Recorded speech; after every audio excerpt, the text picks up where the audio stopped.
पीले दांत वाली बहू। रंजना कभी ब्रश नहीं करती थी। उसे कितनी बार उसके माँ बाप ने डांटा, लेकिन उसका कोई असर उस पर होता ही नहीं था, जिस कारण से उसके दांत पीले पीले हो जाते हैं। शादी के बाद।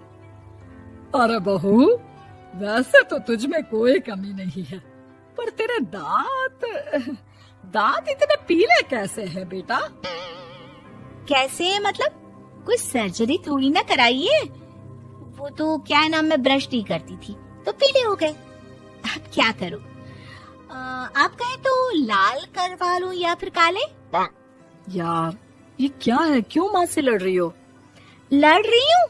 अरे मैं लड़ रही हूँ या ये बोल रही है कि दांत पीले हैं, पीले। अरे तपस्या थोड़ी ना की है इन्हें पीले करने के लिए। बकायदा ब्रश नहीं किया है 20 साल तक, तब जाकर।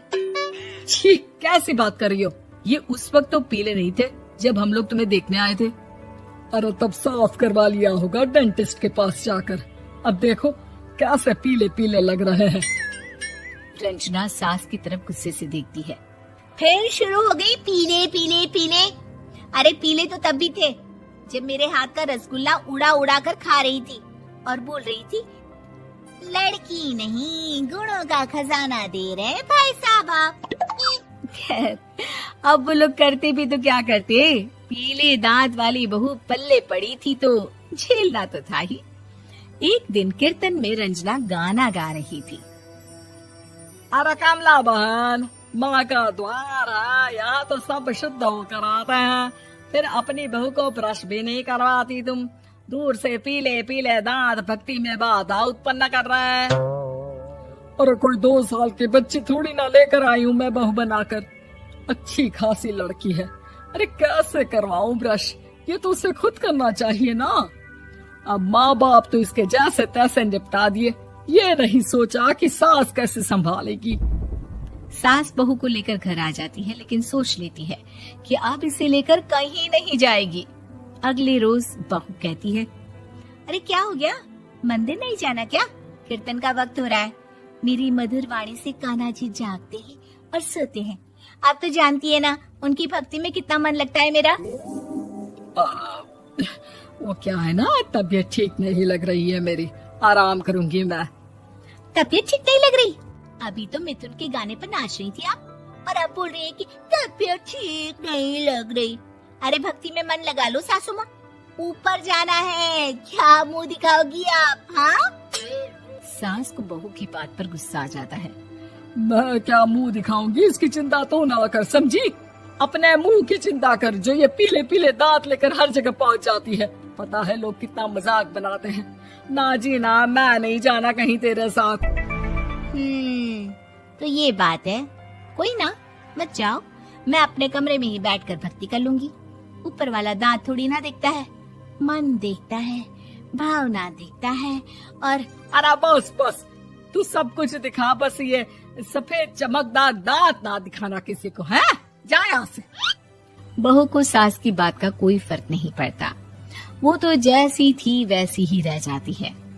सुबह नहाकर किचन में खाना बनाना, फिर खाना खाना, कीर्तन भजन करना और सो जाना।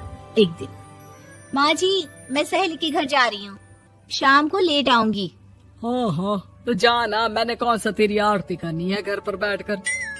रंजना सहेली के घर जाती है, जहाँ वो पार्टी में जाने की तैयारी कर रही होती है। अरे शिखा, कहाँ जाने की तैयारी कर रही है? मैं गलत वक्त पर आ गई क्या? अरे नहीं यार, उल्टा सही वक्त पर आई है। मैंने ये साड़ी और ज्वेलरी निकाली है यार, शाम को इनके ऑफिस की एक पार्टी में जाना है। बताना कैसा लग रहा है ये सब? नहीं यार, इस ड्रेस के साथ तो वो वाली ज्वेलरी अच्छी लगेगी। हाँ हाँ सही बोल रही है, मैंने ध्यान ही नहीं दिया। वैसे तो हमेशा से मस्त फैशन सेंस रखती है। तो बड़ा जाती होगी ना पति के साथ पार्टी में।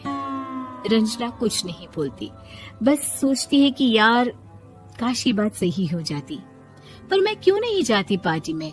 क्या इन लोगों की कोई पार्टी होती नहीं होगी? रंजना घर आती है और रात में पति से सवाल करती है, एक बात बताइए, आप मुझे किसी पार्टी में क्यों नहीं ले जाते? क्या आपके यहाँ ऑफिस में पार्टी नहीं होती? पति बेचारा क्या कहता कि दांत पीले हैं तुम्हारे इसलिए।